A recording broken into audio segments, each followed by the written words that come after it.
Everyone, welcome. Thank you for coming or watching this later, because I know there's a few watching it later. So the webinar is about why is your business becoming uninsurable, which is a bit dramatic, but actually it's relatively true.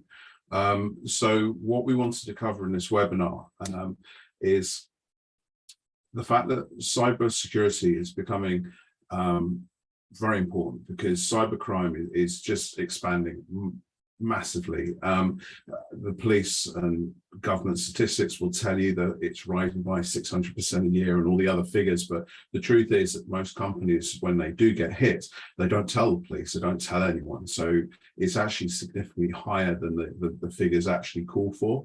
The truth of the matter is that it's not the kids trying to manipulate and ruin computers. It's criminal gangs, and it's about money, and it's about extracting money. It was last year that cybercrime and computer crime became more profitable than the global drugs trade. So that kind of puts that into perspective as to why criminal gangs are behind all of this. So what we're now seeing is that insurance companies are starting to put more and more things in place to effectively not pay out in the event of a breach, because there's companies that are they're just losing money. I've heard rumors that Hiscox is pulling out of the US market for cyber insurance because they're just losing too much money. And what we're finding is they either have more and more requirements to have you covered, or there's small print, and in the small print it says, if you have not done this, then you will not be covered. There's a big argument at the moment going on about whether because with Russia, Ukraine, and if there's overspill from that, whether that's actually covered as an act of war. And there's companies that are not being covered because it's an act of war, even though we're not actually directly with war. So the insurance companies are fully aware of what's going on, and they're trying to reduce their exposure and their risk, and they're doing what they can to do that.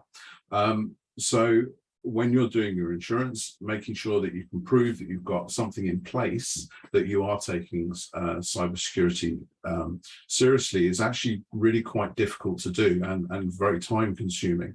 And even if you do have cyber insurance, the damage that an incident can have on your business, on your reputation, on the systems, etc., are going to be massive anyway, and you will not get that back. I mean, even if the insurance company coughs up to repair the damage to the servers, it won't cough up to cover the costs of a PR company, for example, to try and smooth clients that just lost all their data or been exposed to additional stuff. And so you need to actually be stopping it. And there was an interesting conversation I had with it's a firm of insolvency practitioners, and I had a really fascinating chat about whether company directors could actually become legally responsible for the security in their company, because it's up to a director to make sure that the doors are locked and there's an alarm and the other things that are covered for insurance. But if they're not looking at cybersecurity, there is an argument that that will become part of, well, the directors are legally responsible. Now, that's not happening at the moment. But if you look at the US and look at other places that are slightly ahead of us in technology, these are things that might come to be. And we quite often get asked to comment by clients on their cybersecurity insurance. And what we're starting to see, as I said, is more detail. So this is a very well-known cybersecurity company regulated by the Lloyd's Insurance. So it's proper, and then actually coming up, and you need to confirm that you've got regular backups. Interesting thing that backups isn't cybersecurity, but the impact of an event, of an incident on your business will be negated by quality backups. There was a very interesting article recently about what's going on in Ukraine. Ukraine is being attacked left, right, and center, and they've actually been being attacked cyber-wise for many years now, and they can't stop them. But what Ukraine are really good at is recovering from backup really quickly, which means the impact is minimal. And basically this is why this is now included. But one of the things, and I'll mention this later, is do you have multi-factor authentication in place? Because this cuts out about 98% of incidents, the most common incidents. And then they start going into more details about how do you do this, how do you do that. And this particular document is a document that is required to be covered. You need to tick all these boxes. And sometimes it gets worse. We look at this one, which is another well-known cybersecurity company. At the very bottom there, it says the signed by a director, a senior person, you are responsible for saying that you have these things in place. And this particular one is all about multi-factor authentication, which, as I said previously, is one of the key ways to stop breaches. So the insurance companies are getting much more savvy about what's going on, and they're making sure that they're reducing their risk. Because if a director signs this and they haven't got multi-factor on a particular piece of software, it gets breached, the insurance company can walk away and go, sorry, can't pay up. So at the end of the day, how can you reassure your clients, partners, insurance companies, and more importantly, reassure yourself, so when you're sleeping at night, that you are cyber secure? And this is what Cyber Essentials is. So Cyber Essentials is it's a government mandated set of security and cyber security levels to make sure that you're out of the 99% of other companies likely to get hit, and that you've actually reviewed what you do and how you do it. Now, Cyber Essentials is not a set that you adhere to, and it's just that's it. Like you've got an alarm on your business, that's it, you're covered. Cyber Essentials is what we call a moving standard. That means that every year the Cyber Essentials requirements to keep your certification changes. That means that you actually have to be kept up to date with the latest threats, and that gives you that knowledge that whatever the next new thing is, you're covered against it. Now, Cyber Essentials is it's managed by a company called the IASME Consortium, and they work with the National Cybersecurity Centre, who part of GHCQ, to get this standard and make this standard applicable for what's going on in the world. So, for example, we know that next year backups are going to be part of Cyber Essentials. So if you don't have tested and a well-documented backup system that you can recover to quite quickly, then you will fail Cyber Essentials. So by having a standard, you're giving your clients and other people and even suppliers that knowledge that working with you is a pretty safe place to be. Now, there's two variants of Cyber Essentials. There's Cyber Essentials and Cyber Essentials Plus. Cyber Essentials is it's called a self-assessment. So generally you would use a company like us, but you can do it yourself. You answer a load of questions, and at the end of the day, as long as you obviously answered honestly, you will pass your Cyber Essentials, be given a certificate. Cyber Essentials Plus is externally audited. So you will actually have someone come into your business, do penetration tests, and make sure that actually the software that you're running on that server over there in the corner that nobody's looked at for 5 years is actually up to date. Okay, so it's actually a fully audited version of the Cyber Essentials, but both have the same requirements for what you need to be able to pass. So what does Cyber Essentials cover? Well, Cyber Essentials covers devices, data, and networks. So devices can even be, well, obviously your computers, your servers, all of that kind of stuff, but it can also be if you allow mobile phones to come into your business, so private mobile phones. If you connect a private mobile phone to company Wi-Fi, that device is within scope, i.e. it needs to be covered under Cyber Essentials. Now, there is a way around that. You use a guest network and connect private devices to Wi-Fi through that, and then those are out of scope. But it's about knowing what is actually connecting to your networks. We had an incident where somebody plugged a mobile phone into a corporate device. The mobile phone had been what's called rooted, which means the device has been it's been set up so it could install dodgy software. Is basically the gist of it. When he installed the whatever dodgy software he wanted, it put a special type of piece of software in there that was malicious, and it waited until it connected to a corporate device, and that's a domain joined device, and activated. And we use special antivirus with something called EDR. The EDR component of that picked up that the mobile phone tried to look at networking credentials on the computer. And the EDR said there's no reason why that should be the case, therefore block it. And it stopped, and it was a ransomware attack. It stopped it dead. Okay. But the point is, this is why personal devices are included if they're connecting to corporate devices. Your data is your key to your business. You might not think so, but what your data is actually critical. And so Cyber Essentials will make sure that it covers your data, what it's being used for, where it is, and who can access it. So for example, we use Microsoft 365, we use something called data labeling. That means that we can pick a piece of data and decide that data cannot leave the business, or that data over there can only leave the business if encrypted.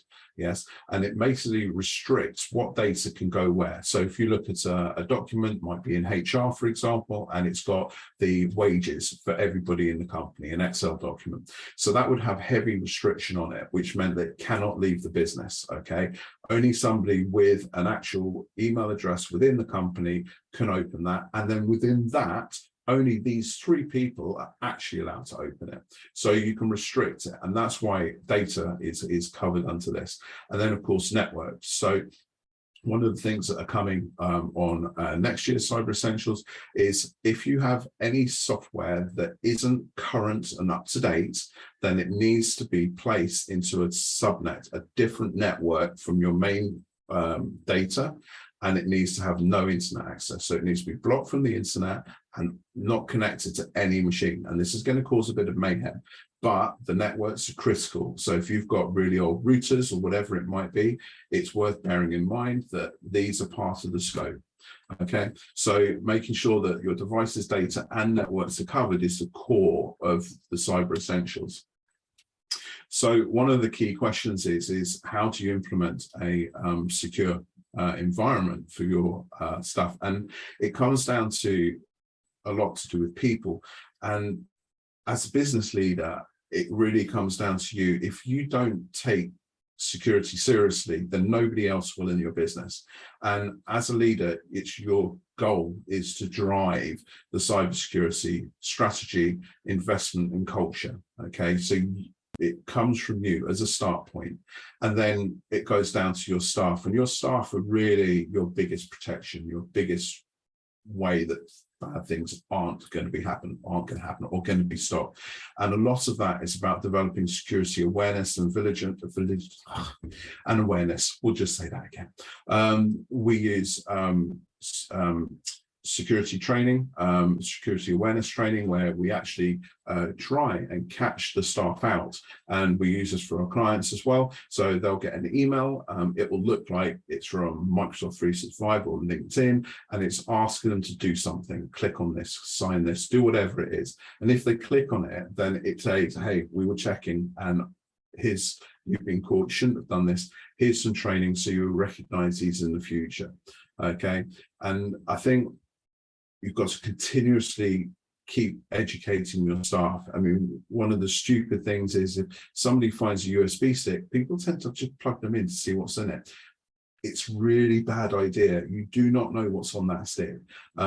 We're seeing lots of things where you get an inquiry for a business. The business gets a Word document saying, I'm interested in business, please read this proposal.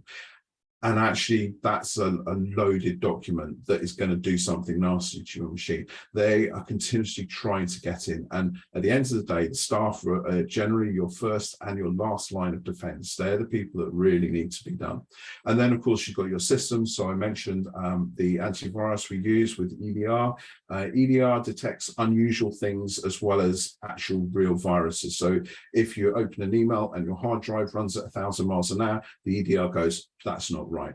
Okay, so when you're looking at systems, it's about looking about what can happen, what can be stopped, what can be blocked. We take what's called a zero trust model, which is where we install a piece of software on your machine, which does not allow anything to run on your machine unless we've approved it. Very rarely it causes issue where there's a printer driver or something that's unexpected. However, it has blocked multiple things. And we can even say, okay, we will allow Sage to upgrade, for example, Sage to upgrade. But if Sage tries to call PowerShell, which is a scripting language on computers, then that's a no-no. There's no reason for that to do that. So we can ring fence a piece of software. So with us, we have what's called a stack of security software and systems that will block as much as we possibly can. And then finally, the last one to look for is your supply chain. There's a lot of supply chain attacks, and so it might even not be you that's been compromised, and it's somebody in your supply chain. And that could be, for example, their email's compromised. They've been watching the emails going back and forth between the two of you for a project. And then right at that time when they think, yeah, I think it's bill time, they'll inject an email in that looks like it's part of the chain. Outlook will show it as part of the chain, but actually it's from a different email account. And it will be something like, we've changed our bank details, please pay to this account. And I know it sounds stupid, and I'm sure you wouldn't fall for it, but actually people do. And it's substantial amounts of money that goes missing. And this is a really, really common way. Of course, my thing's not working. There we go. So that's pretty much about it for what we'd like you to take away from this. About us, we're based in Leicestershire, started, gosh, 18 years ago, feels like it. We have a very small core team. So we are experts at what we do. And that is cybersecurity, Microsoft 365 modern workplace, which you don't know what that is. That's something to talk about. It's a way of using Microsoft not only as a Word document, but actually to manage your devices, manage your business, your data, etc., and collaborate with others, and IT managed services. So the security stacks that we talk about, and we just keep things running. And the aim is that you just don't need to be bothered by IT anymore. But because IT is a wide area, we don't have expertise in everything. So over the years, we've built experts in all sorts of areas. So we can help with anything from web design to SharePoint. Whatever it is you're looking for, we have found and we've worked with somebody. And we work on in collaboration with another 30 IT companies across the UK. And that means that we're available pretty much wherever you are. I hope that you found something of use there. I hope that you managed to take something away about what we're doing, what cybersecurity is, and why insurance companies are starting to review what's going on. If you've got any questions, then please feel free to ask away. I will very slowly read the bit at the bottom that says an email with the links will be provided about things that I've spoken about. I think one of the key ones is with the Cyber Essentials, there's two options. You can either do a self-assessment, so you can do a Cyber Essentials readiness test. By the way, I'm doing this slowly, so if anyone's got any questions, you can do a Cyber Essentials readiness test, which you can do online, do yourself, or you can ask us to help you do that. If you have any requirement, or you'd like to look at what your security posture is, then please just ask away. We did. So how long does the process generally take? Okay, so the process doesn't actually take long. if we do the assessment with you, so we would do the readiness test, we will come in, we'd probably take about a morning to go through the questionnaires. And as long as you've got answers to things like, do you have backups, where are they stored, then we can get through it quite quickly. So we can generally do a cyber essentials basic in about 3 days. If we're going to do a Cyber Essentials Plus, because it involves an on-site visit, it can take a couple of weeks to go through the process. So hopefully that answers that question. But assuming that there's no other questions, then I think that will be me done. So again, thank you very much for joining me, and I hope you found it of use. Feel free to get in touch if you've got any questions. All right, thank you. Bye-bye.